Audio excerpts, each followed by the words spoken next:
কাঠগোলা বাগান বা কাঠগোলাপ বাগান মুর্শিদাবাদের এক দুর্দান্ত স্পট। 1773 সালে লক্ষ্মীপদ সিং দুগার এটি তৈরি করেন কাঠগোলাপ থেকে কাঠগোলা, যা শোনা যায় একসময় পারস্য থেকে আসা বিরল কালো গোলাপ পাওয়া যেত এখানে। সেই কালো গোলাপকেই বলা হচ্ছে কাঠগোলাপ।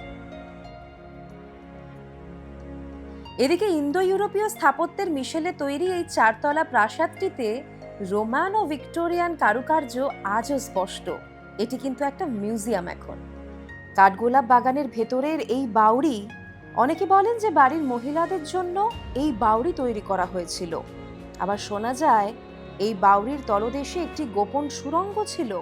কি দারুণ জাফরির কাজ, আজও চোখে পড়বে। আর ঠিক পাশেই আছে মাইকেল অ্যাঞ্জেলোর পাথরের মূর্তি। এখানে রয়েছেন আদিনাথ, কিন্তু এই আদিনাথ জৈনদের আদিনাথ।